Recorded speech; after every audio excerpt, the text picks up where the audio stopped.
Could you tell us a little bit about the Ishta Devata and the Kula Devata? Ishta Devata and Kula Devata.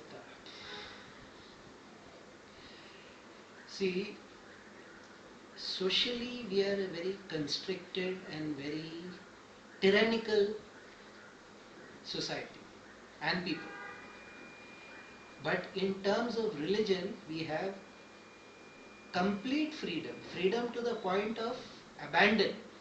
Freedom to the point of recklessness and irresponsibility.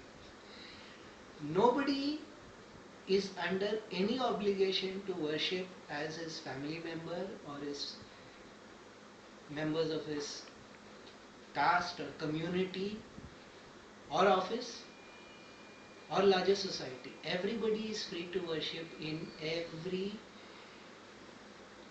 not in every, in any way, not in every way, but in any way that he or she chooses. That is the concept of Ishtam. Now, Ishtam literally means liking. What do you like? What do you like immensely? You can choose that form of God which you like immensely and you can worship that. The fact that your parents worshipped another form, that your wife is worshipping yet another form, your parents might be Shaivites, you are perfectly at liberty to worship Devi or you are at liberty to worship Vishnu or Ganpati. Nobody has any issue with that. Because Hinduism or the yogic tradition has famously been said to be disguised monotheism. It is well known that all these are just various forms or aspects of one unitary consciousness or one ultimate. Ultimately, every Hindu knows that God is formless. This is just an aid, a tool.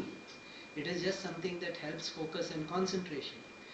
That is at the beginning level. In yoga, there is a deeper reason why you use a form. Why would you use a form when your ultimate is to identify the Jivatma with the Paramatma? That is a formless thing. Why would you need a form? In yoga, now this is going to sound a little odd, but this is how it is done. In yoga, you or your guru decides that this is the form of God that is best suitable for you. And if it is done properly, the form, for instance, if you look at this murti, it has all the chakras. It has all the active chakras. You can actually energize that murti. Then when you sit and you meditate in front of that murti, there is a one-to-one correspondence between your chakras, the major chakras.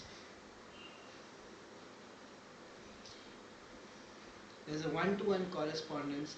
You are in a sense inviting that form, that aspect, that particular vibration of God that you call your Ishta Devata, in this case Lakshmi Narasimha or Saraswati or Kartikeya or Ganpati or Nataraja, does not matter.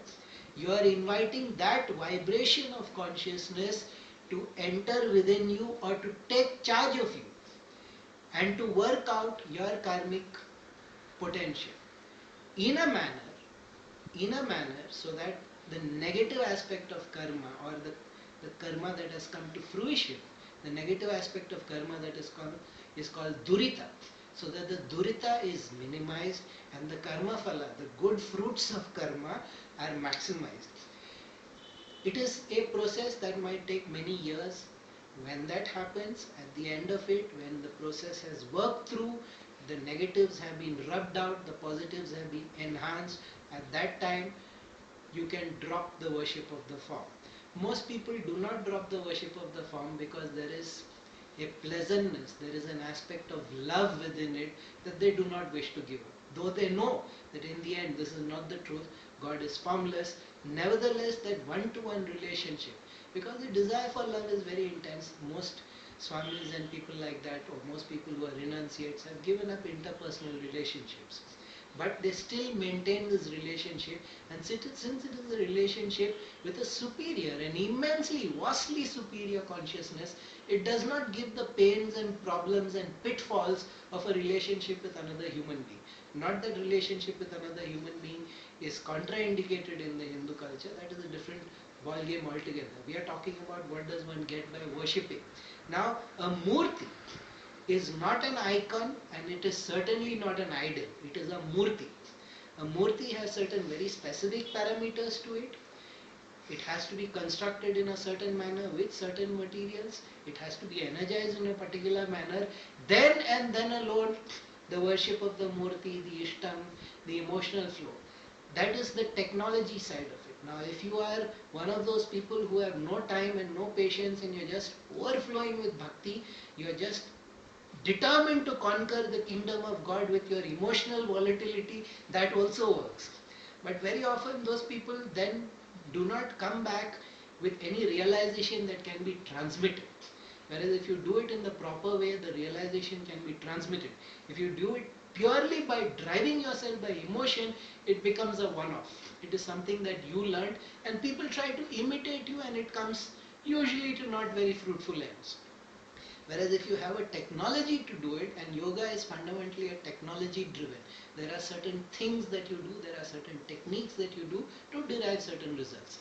Because of the intensity of effort, the intensity of desire, results vary. But that is not the point.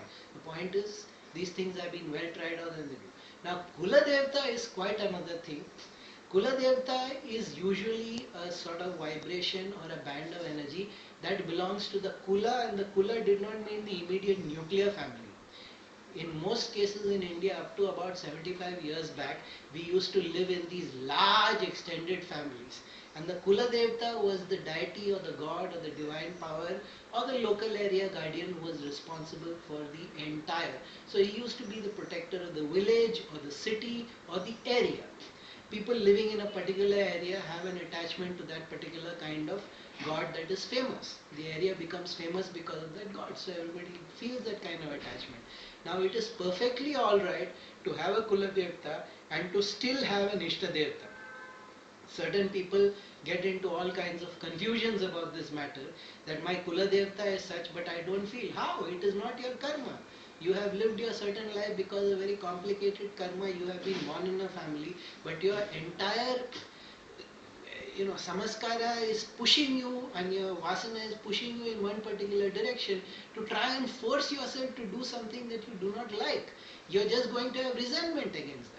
So that is not, it is not necessary that your Kula Devta should also be your Ishta Devta. It is not necessary also that on principle you abandon your Kula Devta. Your Kula Devta, after all, is what has come down as a genetic inheritance. There is some significance to that. It is necessary to respect it.